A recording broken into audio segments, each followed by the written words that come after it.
Number 20 Florida is visiting number 11 Tennessee. The Vols are laying 10.5 points. That opened Tennessee minus 10. Then the Vols are minus 375 on the money line. Gators plus 290. Total set very high, 62.5. This is Hendon Hooker versus Anthony Richardson.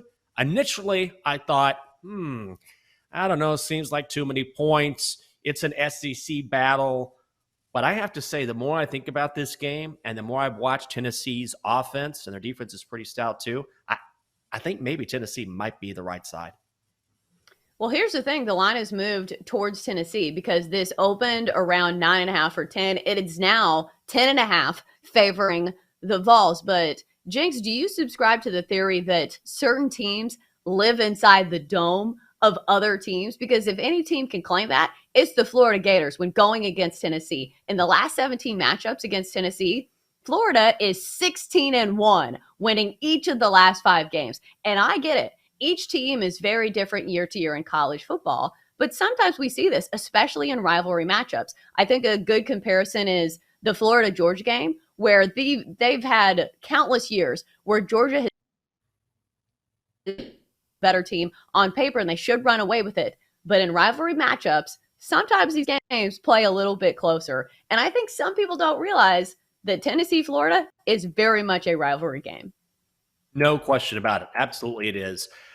I don't know, it's in Knoxville. The Florida defense has really struggled. Florida did not look great last week against USF. So when I see a game like that, I think, okay, well, maybe we're getting a little value on Florida because they have not looked good since that opening week win against Utah. But also, Chelsa, the Gators are 1-9 against the number in their last 10. So the more I think about it, the more I think I'm either laying with the Vols or playing the over here. I can see this game going back and forth, and Tennessee just pulling away at the end.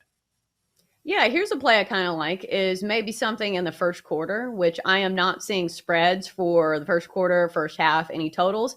Because the thing about Tennessee is not only are they a very dynamic offense, they are the fastest tempo offense in the entire nation. Last season, averaged over 39 points a game. And I think I saw this crazy stat since Josh Heupel has taken over as head coach of the Tennessee Vols. I think they've scored a touchdown in the first quarter of every single game, with the exception of maybe like one. So if you can see a first quarter over, maybe that's the play, because I do expect this Tennessee offense to come out firing, especially at home, and especially because there is a lot of bad blood between these two schools. So wouldn't be surprised if Tennessee tries to go for it early on in this game.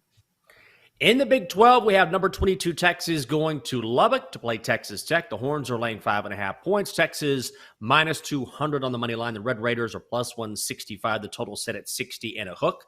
This terrifies me because I'm a Texas fan, and Lubbock is never a friendly place to play because everyone hates Texas. Even Sark said so after beating UTSA on Saturday.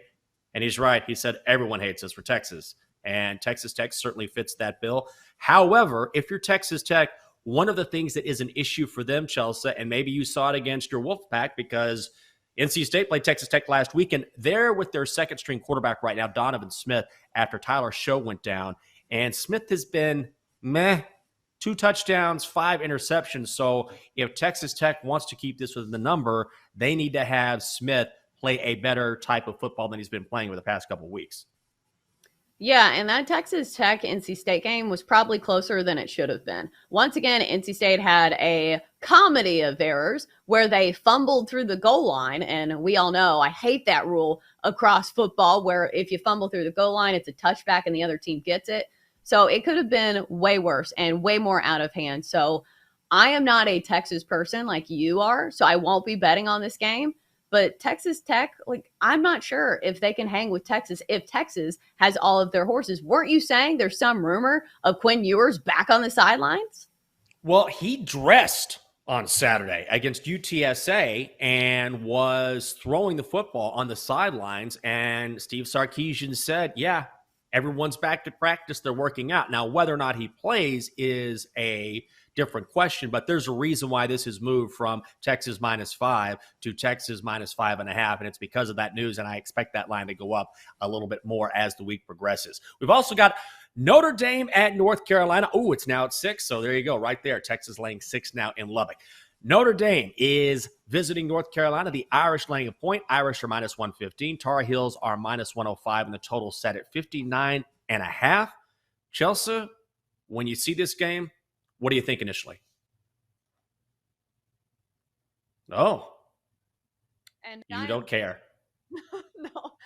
Game would be good if the year was like 2015, back when both these teams were good and both back before Mac Brown was, the head coach of North Carolina. Because as good of a head coach as he has been, North Carolina has been pretty disappointing. Like they always get all the love. Same with Notre Dame.